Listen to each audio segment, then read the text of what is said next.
Vega Jewelers Lo in-store wedding jewelry exhibition. Guaranteed lowest prices. The governor of Tamil Nadu should immediately call actor Vijay to prove his strength. He simply needs to know what happened in 2014 in Maharashtra then, when Fernandez governor was called to prove when he had much more seats were shot. And 2018, Karnataka governor called Yediyurappa to prove his when there were 10 seats less. Vijay only short of 2. He already has 107, Congress 5, CPI CPM 4, 9, and he needs only 118. He cannot make up his own rules and destroy Indian image globally. Therefore, I have called yesterday the Prime Minister and the Home Minister to instruct the governor to do what is legal, otherwise replace him. Remember when Prime Minister Narasimha Rao was the Prime Minister, he was short of 25 seats, but he ruled for 5 years. And then Vajpayee ji, a great gentleman, he had only almost 110 seats were shot. But the President of India called to prove his strength. What is going on in India? This must end. Vijay, stand strong. God is with you, people are with you, we are with you, world is with you. You will be put on the world map. Let us do great and mighty things in the next 6 months, because you will always have a problem.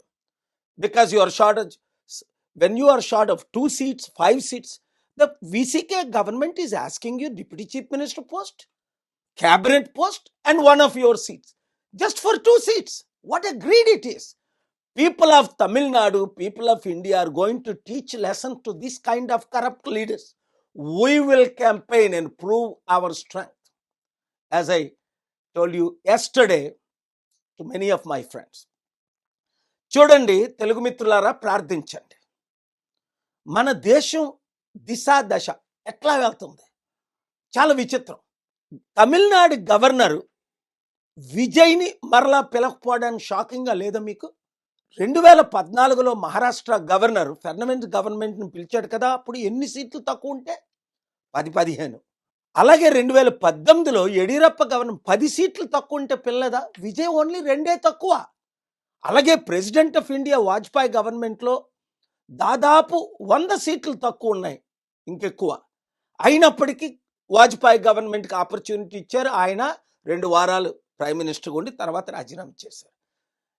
ఇంకా important, మన PV Narasimha Rao గారు 25 MP సీట్లు తక్కువ ఉన్నప్పటికీ 5 సంవత్సరాలు ప్రధానమంత్రిగా కొనసాగారు.